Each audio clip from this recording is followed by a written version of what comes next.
સ્કોટલેન્ડના ગ્લાસ્કો ખાતે યોજાનારી પ્રતિષ્ઠિત કોમનવેલ્થ ગેમ્સ 2026 માટે ભારતીય ટીમની જાહેરાત કરવામાં આવી છે, જેમાં ભાવનગરના સ્ટાર પેરા એથ્લીટ રાકેશ ભટ્ટની પસંદગી થઈ છે.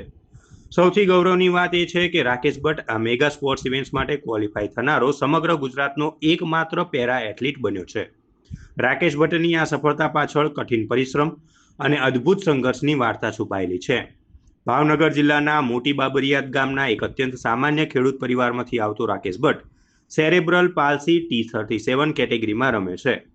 શારીરિક પડકારો હોવા છતાં તેણે ક્યારેય હાર ન માની અને છેલ્લા 2.5 વર્ષથી para sports association of Gujarat હેઠળ અમદાવાદના પાવનધામ હોસ્ટેલ ખાતે પ્રોફેશનલ તાલીમ મેળવી રહ્યો છે.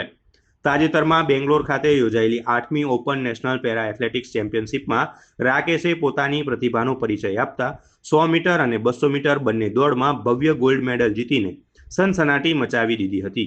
તમને જાણીને આશ્ચર્ય થશે કે રાકેશ ભટ્ટ હાલ 200 મીટર દોડમાં માત્ર 23.44 સેકન્ડના રેકોર્ડ સમય સાથે સમગ્ર એશિયા ખંડમાં પ્રથમ ક્રમે અને વિશ્વમાં ત્રીજો ક્રમ ધરાવે છે. ગ્લાસ્ગો કોમનવેલ્થ ગેમ્સની 100 મીટર દોડમાં તે ભારત વતી ટ્રેક પર ઉતરશે ત્યારે કરોડો દેશવાસીઓને તેની પાસેથી મેડલની આશા રહેશે.